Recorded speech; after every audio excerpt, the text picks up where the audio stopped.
nanay mo? Schedule natin ngayon. Kaya pala ang sakit ng bulbul ko. Saan ka pupunta?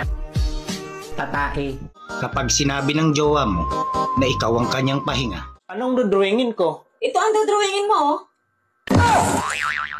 Ang gusto ko sa babae, yung maingay. Ang taas na...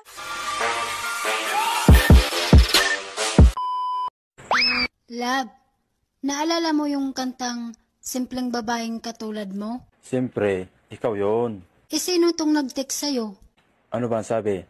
Mahal na mahal ka daw niya. Ayan, simpleng babae rin katulad mo.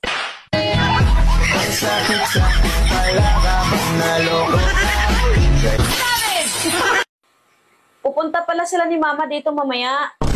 Bakit daw? Lagot ka. Hindi ka daw tumupad sa usapan. Wala naman ako matandaan na may usapan kami ng mama mo. Ano ba yun? Sabi ni Mama, matagal na daw tayo nagsama, pero single pa rin daw tayo pareho. Kung nalala ko yung sinabi ng mama mo sa akin, pag kontento na daw ako sa'yo, pakakasalan kita. Anong sabi mo? Ang sabi ko, opo. Oh, nangako ka naman pala eh. Oo, nangako ako. Pero sabi niya, pag kontento na ako sa'yo, pakakasalan kita. Pero hindi pa ako kontento sa'yo eh. Bakit? Ano bang hinahanap mo sa babae para makontento ka? Ang gusto ko sa babae, yung maingay. Ang taas naman ang standard mo. Paano kung mag-ingay kung hanggang bungad lang? Huwag mo naman ibuki. Pero ang gusto ko pa talaga sa babae, yung parang bubuyog. Bakit parang bubuyog ang gusto mo? Ang bubuyog kasi, pag nangangagat, pati puwit niya tinutusok. Yan ang gusto ko sa babae. Nag-iisip ka ba sa sinasabi mo? Oo naman. Bakit? Paano naman ako manunusok na parang bubuyog? Wala naman akong panusok. Maniniwala pa ako kung ikaw. Kasi may panusok ka. Maiksi nga lang. Sobra-sobra naman yan sa'yo. Tsaka ito ang pinakagusto ko sa babae na wala talaga sa'yo. Gusto ko sa babae yung pumapalag talaga, gumaganti. Kasi wala ka lahat nun eh. Kaya hindi ako kontento sa'yo at hindi kita pakakasalan. Gusto mo pala pumapalag, gumaganti. In short, palaban. Aba, oo, syempre. Andyan yung lasa sa mga babae. Wala ka nun eh. So hindi kita pakakasalan. Ganun ba? So, pwede na ba ito? Next week, sabihin mo sa mga magulang mo, magpapakasal na tayo.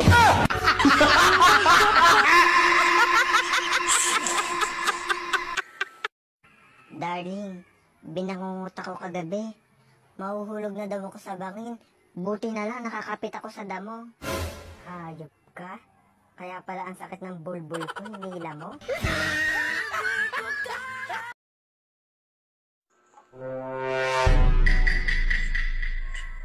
Oh, anong ginagawa mo?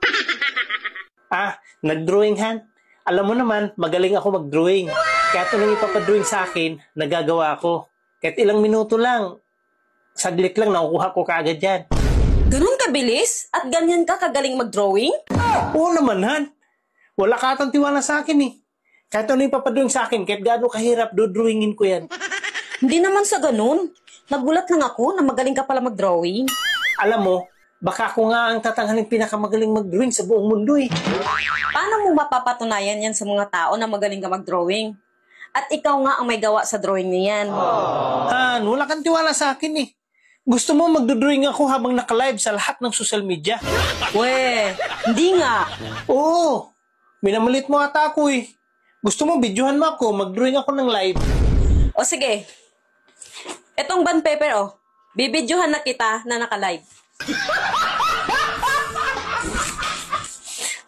Anong dodrawingin ko? Ito ang dodrawingin mo ba't mo tinapon yung pagdodrawingan mo? Ang liit ng papel na binigay mo eh. Tapos ang paper-drawing mo sa akin, ang laki. Hindi ba kasya doon? Short band paper lang binigay mo sa akin eh. Tapos yung ipapadrawing mo sa akin, kasing laki ng plato.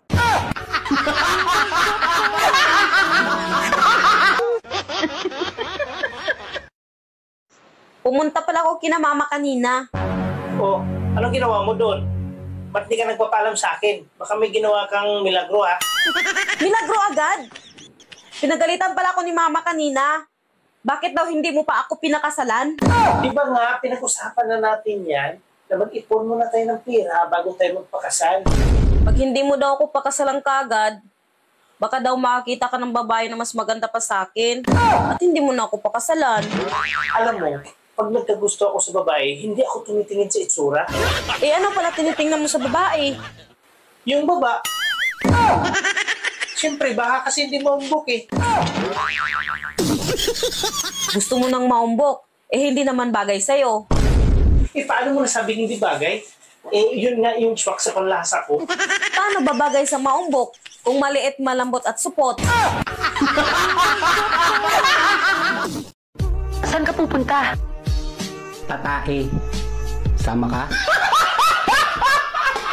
Sinungaling!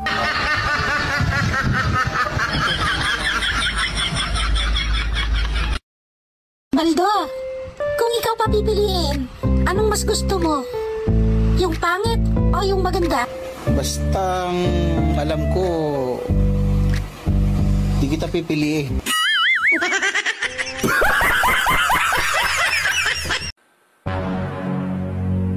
Bakit ang tamlay-tamlay mo?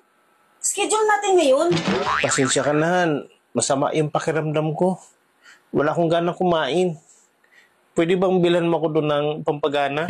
Sige yan, lalabas muna ako. Bibili muna ako ng gamot mo. A few moments later. Ano? Ito na gamot mo. Inumin mo na. Ano tong gamot na binili mo? Robust. Bakit yan ang binili mo? Pampagana ng kain dapat. Yan na nga yan. Double purpose na nga yung binili ko. Extreme yan. Bira.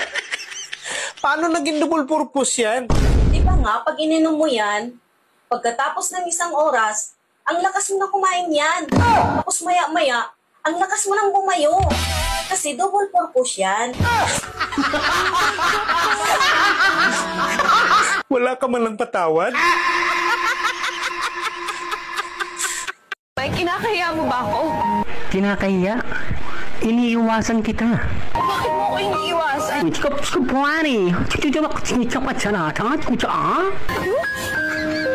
Anong ibig sabihin nun?